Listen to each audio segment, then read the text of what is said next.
मानहानि मामले में सूरत कोर्ट की ओर से सजा पाने और लोकसभा की सदस्यता गंवाने के बाद कांग्रेस नेता राहुल गांधी ने मीडिया से बातचीत करते हुए कहा है कि मैंने आप सबसे काफी बार बोला है कि हिंदुस्तान में लोकतंत्र पर आक्रमण हो रहा है, लेकिन कुछ भी हो जाए मैं सवाल पूछना बंद नहीं करूंगा।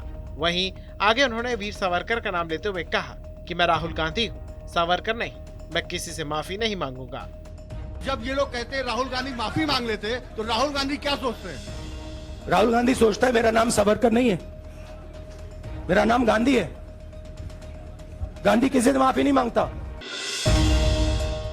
योगी सरकार के 6 साल पूरे होने पर मुख्यमंत्री योगी आदित्यनाथ ने जनता के सामने अपनी उपलब्धियां गिनाई और अपनी सरकार के मंत्रियों का धन्यवाद किया।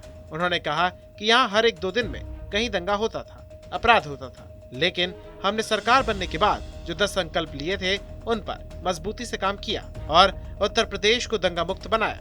वहीं आगे उन्होंने कहा कि पहले लोग कहते थे कि यूपी में कभी विकास नहीं हो सकता है, पर आज पूरा प्रदेश विकास की दौड़ में पहले स्थान पर जगह बना रहा है।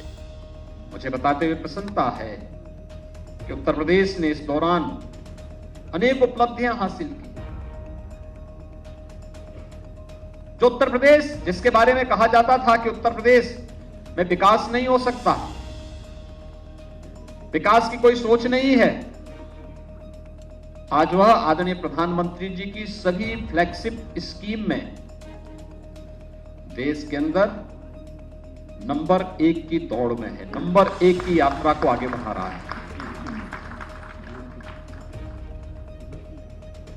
ये वही उत्तर प्रदेश है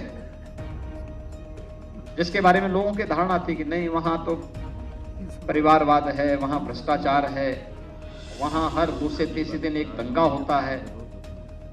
6 वर्ष के अंदर उत्तर प्रदेश दंगा मुक्त हुआ। योगी सरकार के 6 साल पूरे होने पर सपा महासचिव शिवपाल यादव ने तंज कसा। उन्होंने कहा कि भाजपा सरकार ने कोई काम नहीं किया है, केवल झूठे वादे किए हैं, उसके अलावा कुछ और नहीं किया।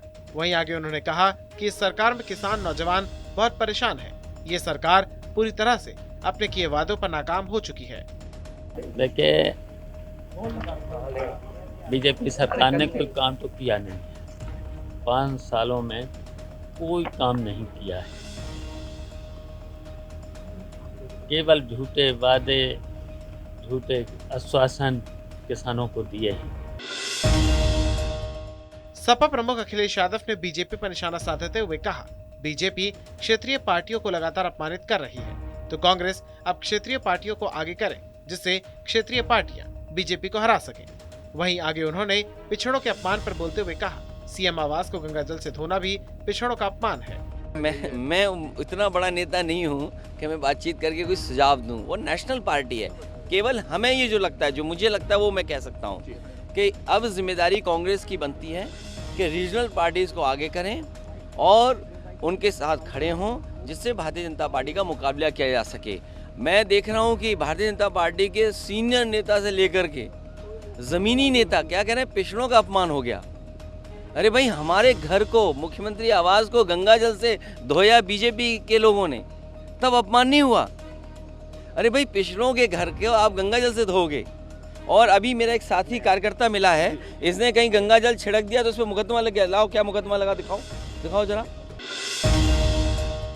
कैबिनेट मंत्री जितिन प्रसाद ने राहुल गांधी की सदस्यता जाने पर अपना बयान देते हुए कहा कि भारत में संविधान और कानून सबके लिए बराबर है और ये एक न्याय प्रक्रिया के अधीन हुआ है, जिसके अधीन सभी लोग आते हैं। वहीं आगे उन्होंने कहा कि जो उल्लंघन करेगा उसके लिए न्यायालय है और जो फैसला दिया है वो सभी को मान्य है। करीबी और दूरी की बात नहीं है, इसमें बात ये है कि ये भारत में संविधान और कानून के लिए सबके लिए बराबर है और ये एक न्यायिक प्रक्रिया के अधीन हुआ है और न्यायिक प्रक्रिया के अधीन सभी लोग आते हैं। जो उल्लंघन करेगा उसके लिए न्यायालय है और जो उसने अपना वर्डिक्ट दिया है वो सभी को मान्य है। योगी सरकार के दूसरे कार्यकाल के 1 साल पूरा होने पर भाजपा सांसद रामशंकर कठेरिया ने सरकार की उपलब्धियां गिनाई और उन्होंने कहा, इटावा में जल्द बनकर तैयार हुआ अटल कोरिडोरियम और भरथरा में हाईवे पर बन रहा है बाईपास, जो बहुत जल्द चालू होगा। वहीं सपा महासचिव शिवपाल यादव पर तंज कसते हुए कहा कि शिवपाल के कार्यकाल की जांच हो गई तो वो जेल चले जाएंगे। नहीं, अभी शिवपाल सिंह की जांच हुई ना तो वो जेल चले जाएंगे, भ्रष्टाचार का नाम लेंगे तो। जो उन्होंने किया है सबको पता है। हमारी सरकार की कोई जांच करा दे वो। तो उनका कहना है कि विपक्ष के लोगों को भाजपा कुछ भी करा सकती है, लगातार जैसे जेल भेज रही है तो सरकार ये तो गलत करोगे तो जेल ही जाओगे। यूपी सरकार के दूसरे कार्यकाल के 1 साल पूरा होने पर प्रभारी मंत्री संजीव गोंड ने सरकार की उपलब्धियां गिनवाई और उन्होंने कहा सरकार का 1 साल का कार्यकाल बहुत ही ऐतिहासिक रहा और इस सरकार की जीरो टॉलरेंस की नीति से यूपी में निवेश बढ़ रहा है। साथ ही उन्होंने समाज के हर तबके तक सरकारी योजनाओं का लाभ पहुंचाने का दावा किया। सपा सांसद शफीकुर रहमान बर्क ने योगी सरकार के 1 साल पूरा होने पर पलटवार किया। उन्होंने कहा 1 साल में उन्होंने कितने बुलडोजर चलाए हैं, कितना नुकसान हुआ है। योगी जी कानून को नहीं मानते हैं। देश को चलाने के लिए कानून की जरूरत है। कानून हमारे पास है, कानून से ही देश चलाएं। वहीं राहुल गांधी की सजा सुनाए जाने पर उन्होंने कहा 2 साल सजा करने से आग ठंडी नहीं होगी और आपको सोचना चाहिए देश कब का है।